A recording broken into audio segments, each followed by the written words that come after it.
آیت نمبر 36۔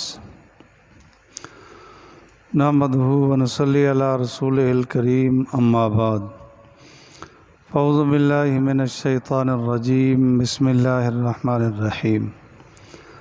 رب انہن اضللن کثیرا من الناس فمن تبعنی فانہ منی ومن عصانی فانک غفور رحیم۔ صدق اللہ العظیم۔ اللہ رب العالمین ارشاد فرما رہے ہیں، ابراہیم علیہ السلام نے اللہ تعالیٰ سے دعا مانگی۔ اللہ تعالیٰ نے ابراہیم علیہ السلام پر بڑے ابتلا اور امتحان ڈالے۔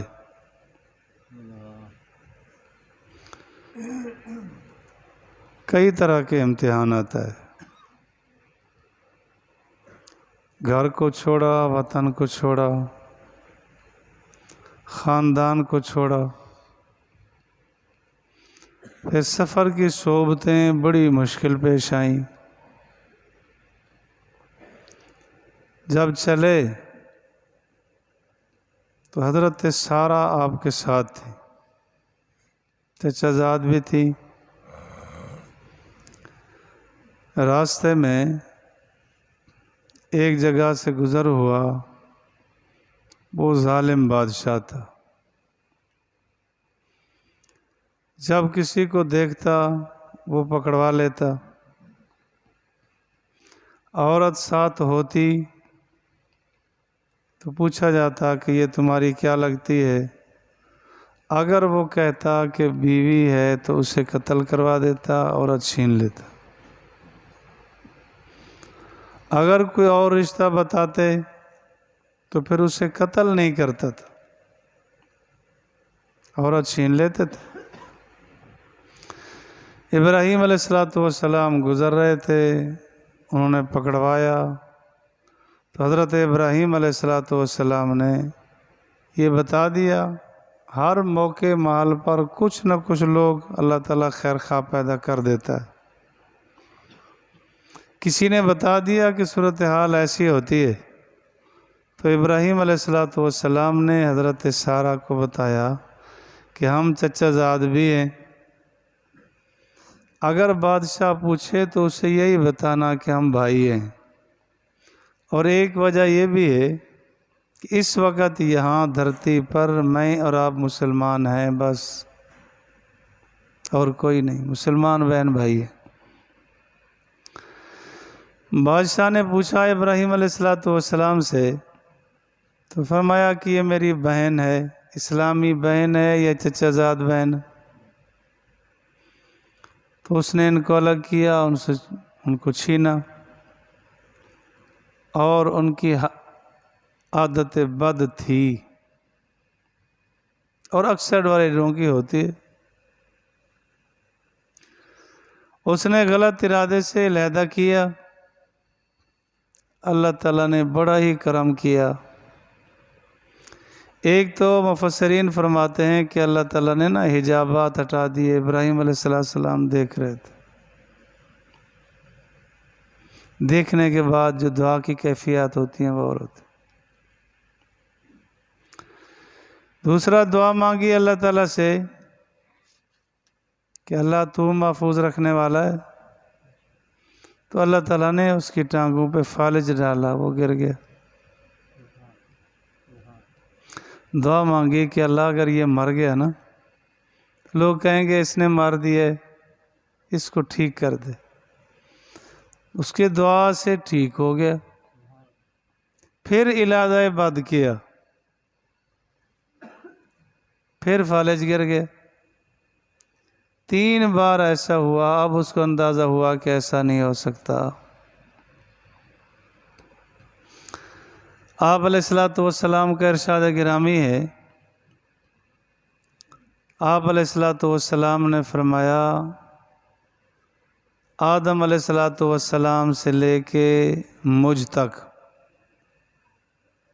جتنا انبیاء تشریف لائے ہیں، ان کی بیوییں کچھ کی مشرکہ تو آئی ہے لیکن بدکارہ کوئی نہیں آئی۔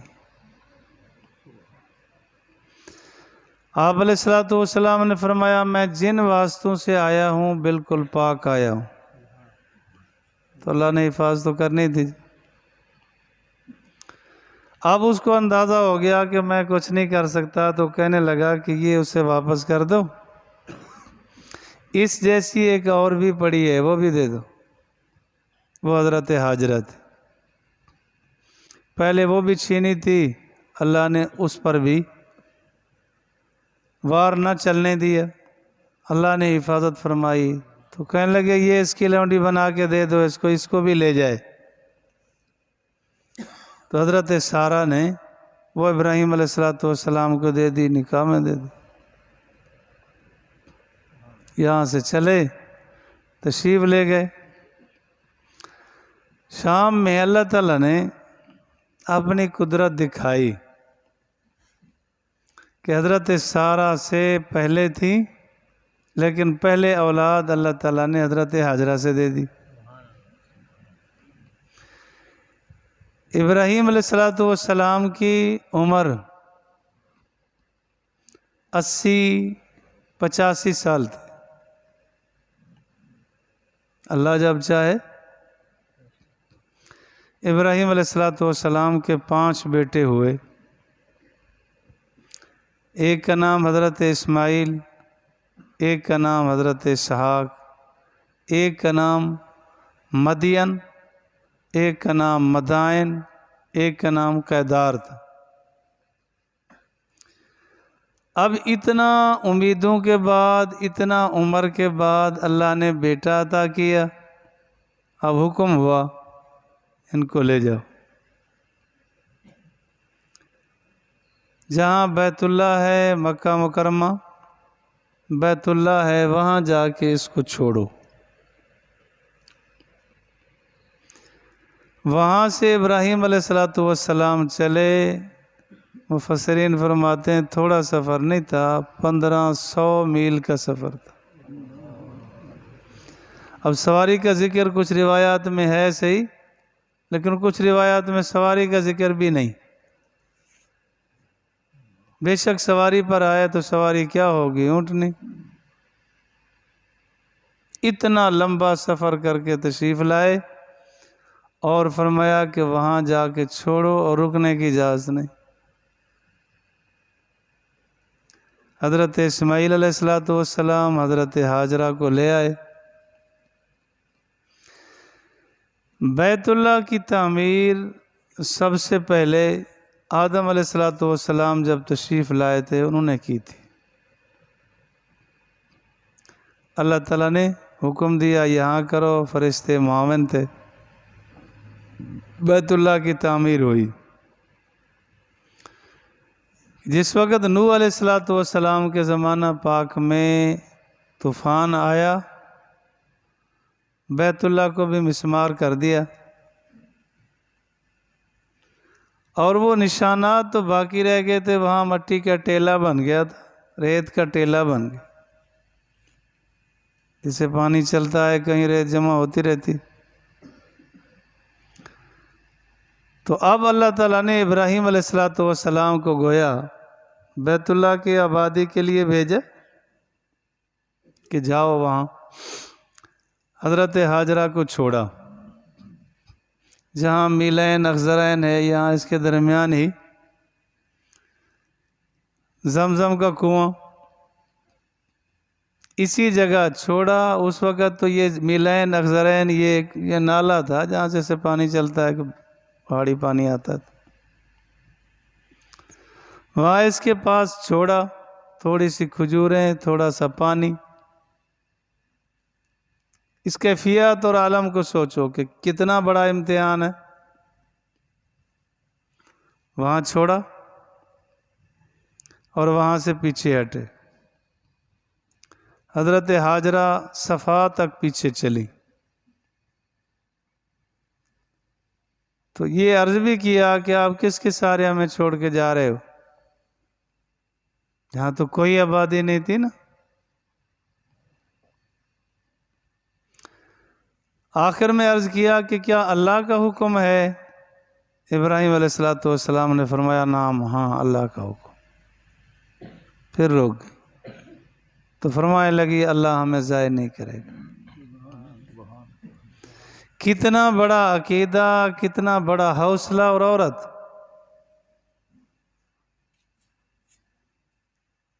کہ آپ جائیں اللہ ہمیں ضائع نہیں کرے گا۔ ابراہیم علیہ السلام تشریف لے گئے، جیسے پہاڑ کی اوٹ میں گئے پھر اللہ تعالیٰ سے دعا کی۔ پیچھے ایک دعا آپ نے کل پڑھی، وہ دعا مانگی لیکن وہ بعد کی ہے کہ جب شہر آباد ہو گیا تھا۔ رب انہن، اے رب انہن بے شک انہوں نے اضللن کثیرا من الناس گمراہ کیا بہتوں کو، من الناس لوگوں میں سے، جدھر دیکھتے تھے دور دورہ تھا شرک اور بدعت۔ فمن تبعنی فإنہ منی، جو میری تابعداری کر لے گا وہ مجھ سے، ومن عصانی، اور جو میری نافرمانی کرے، فإنک غفور الرحیم، بے شک تو بخشنے والا رحم کرنے والا ہے۔ نبی رحیم بھی ہوتے ہیں، دیکھا نا کہ نافرمانی کرے تب یہ نہیں کہا کہ اللہ برباد کر دے، کہ یا اللہ تو غفور الرحیم ہے اسے بھی معاف کر دے۔ قرآن پاک میں آپ بار بار دیکھیں گے انبیاء بار بار یہی جملہ کہتے تھے، ربنا ربنا۔ رب کا معنی ہوتا ہے کہ آہستہ آہستہ آہستہ پال کے جوان کر دے۔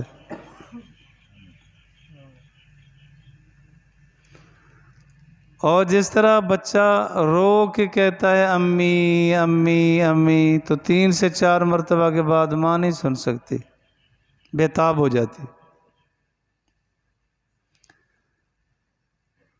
تو رب کریم ہے۔ جب آدمی کہتا ہے ربنا ربنا ربنا، تو اللہ کی رحمت دوڑ کے اسے لے لیتی۔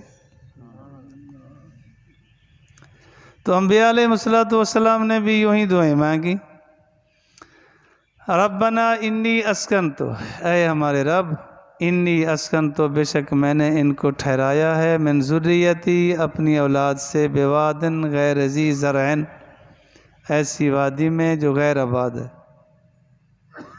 یہاں کوئی کھیتی نہیں۔ مفسرین فرماتے ہیں کہ اگر ابراہیم علیہ السلام اس وقت یوں دعا کر لیتے کہ یا اللہ ان سارے پہاڑوں کو ہٹا دے، یہاں آباد زمین بنا دے، ہو جاتی۔ لیکن یہ نہیں کہ یا اللہ میں نے غیر آباد میں چھوڑا ہے، لیکن کس پر؟ عند بیتک المحرم، میں بیت اللہ کے پاس ان کو چھوڑ کے جا رہا ہوں۔ بذریعہ وحی معلوم ہو گیا تھا کہ یہاں بیت اللہ ہے۔ عالم الغیب تو نہیں تھے، عالم الغیب ہونا صرف اللہ کی صفت ہے۔ وَعِندَهُ مَفَاتِحُ الْغَيْبِ لَا يَعْلَمُهَا إِلَّا هُ، کہ غیب کی چابیاں ہی اللہ کے پاس ہیں بس۔ غیب کہتے ہیں زمانہ ماضی، حال اور استقبال، تینوں زمانوں کا علم حاصل ہو بغیر کسی آلے اور ذریعے کے، اس کو علم غیب کہتے ہیں۔ انبیاء علیہ السلام کو جو کچھ بتایا گیا وہ اطلاع علی الغیب ہے، غیب کی خبریں ہیں۔ ذالک من انباء الغیب نوحیہ الیک، غیب کی خبریں اللہ نے بتائی ہیں، علم غیب اللہ کے پاس، کسی نبی، کسی ولی، کسی غوث کتب کے پاس نہیں ہے۔ جو اللہ بتا دے وہ غیب نہیں، وہ تو اطلاع علی الغیب ہے، غیب کی خبریں بتا دی اللہ تعالیٰ نے کہ ایسا ہوگا ایسا ہوگا، بتا دیا گیا۔ اللہ بیت اللہ کے پاس ان کو ٹکا کے جا رہا ہوں۔ کیا خیال ہے ویسے کسی چودھری کی ہمسائیگی میں اگر کوئی رہتا ہو اور چودھری ضمیر بھی رکھتا ہو تو اس ہمسائے کو پکڑنے دے گا؟ کوئی پکڑے تو، کوئی مارے تو کہے گا میرا ہمسایہ ہے۔ تو رب کریم کے گھر کا ہمسایہ ہونا رب کا ہمسایہ ہے، رب العالمین ضرور شفقت فرمائیں گے، ضرور شفقت فرمائیں گے۔ تو فرمایا کہ میں نے ان کو یہاں ٹکایا۔ حضرت ہاجرہ وہیں ہیں، پانی ختم ہو گیا، کھجوریں ختم ہو گئیں، کیفیات کا عالم کیا ہوگا؟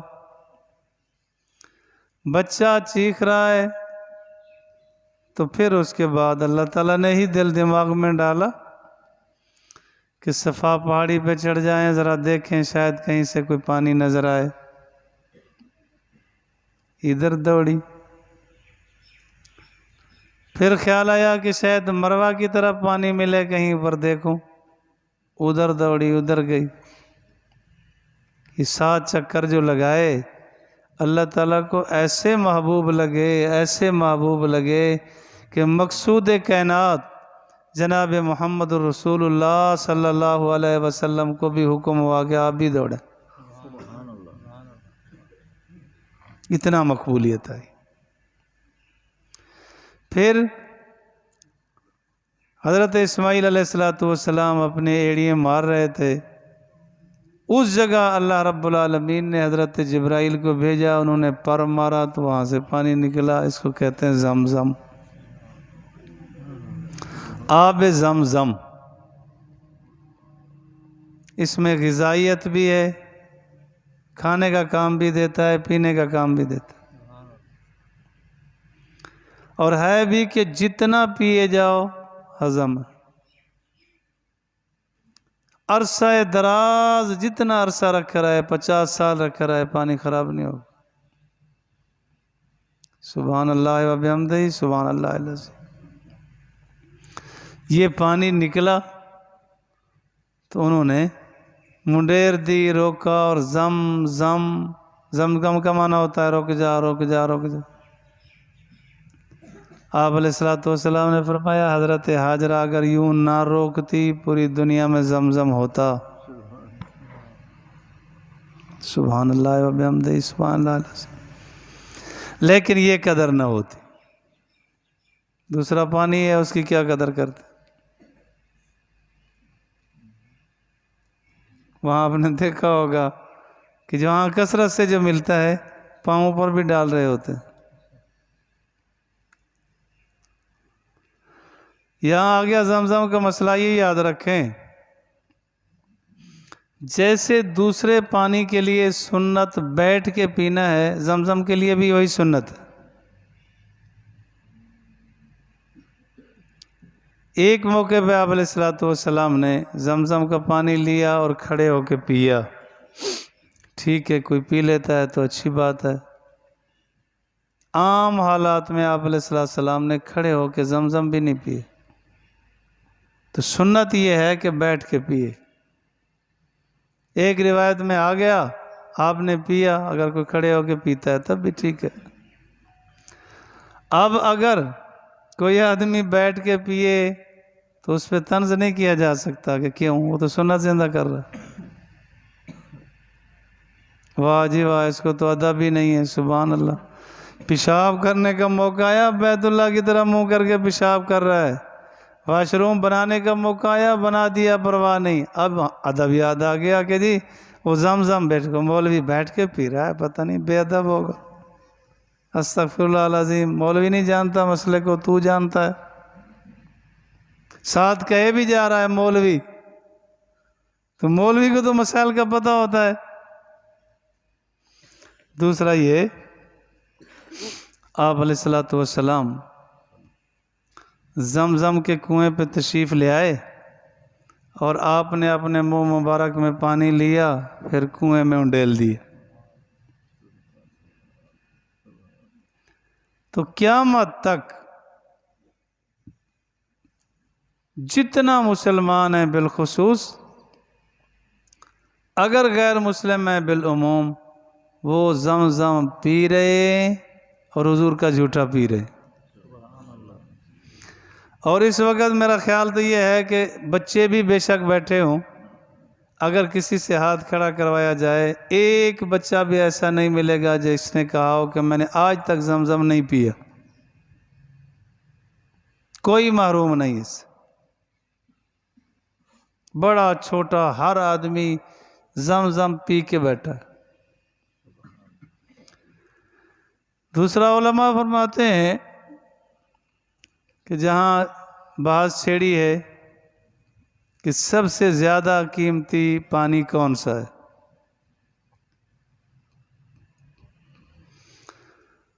علماء فرماتے ہیں کہ حوض کوثر بھی بڑا عظیم پانی ہے، جنت میں جسے ایک گھونٹ مل جائے گا پھر کبھی پیاس نہیں لگے گی، ملے گا بھی اسے جو جنت کا مستحق بن چکا ہوگا۔ اور اس کے بعد پھر اس سے افضل ہے زمزم۔ دلیل علماء یہ پیش کرتے ہیں کہ آپ علیہ الصلوۃ والسلام کو جب معراج پہ لے جایا گیا، آپ علیہ الصلوۃ والسلام کا سینہ مبارک چاک کیا گیا، دل مبارک باہر نکالا گیا تو زمزم سے دھویا گیا۔ اگر حوض کوثر زیادہ فضیلت رکھتا ہوتا تو فرشتے تو آ گئے تھے، حوض کوثر بھی لے آتے۔ زمزم سے دھویا گیا کہ معلوم ہوا کہ زمزم حوض کوثر سے افضل ہے۔ تب حدیث پاک میں آتا ہے کہ مرتبہ آپ علیہ السلام ایک جہادی سفر سے تشریف لا رہے تھے، صحابہ نے عرض کیا کہ جی پانی ختم ہو گیا۔ حضور علیہ السلام نے فرمایا جو تمہارے مشکیزوں میں ہے نا وہ چند قطرات جو بھی ہیں یہاں جمع کرو۔ جمع کیے گئے۔ ایک تو آپ علیہ السلام نے اس سے تعلیم دی ہے کہ اسباب اختیار کرو۔ ویسے آپ ہاتھ اٹھا لیتے بارش ہو جاتی، ہاتھ رکھ لیتے پانی نکل آتا، لیکن یہ پانی جمع کروانا تعلیم تھی کہ اسباب نہ چھوڑو، اسباب اختیار کرو۔ پانی جمع ہو گیا، آپ علیہ السلام نے اپنا ہاتھ مبارک رکھ دیا۔ حدیث کی کتابوں میں ہے کہ آپ کی انگلی مبارک سے پانی نکلنے لگا، صحابہ نے پیا، مشکیزیں بھرے، جانوروں کو پلایا۔ تو علماء فرماتے ہیں جو آپ علیہ السلام کے اس وجود پاک سے پانی نکلا یہ زمزم سے بھی افضل ہے۔ تو آپ علیہ السلام نے بھی دوڑ لگائی، اتنا عظیم عمل تھا۔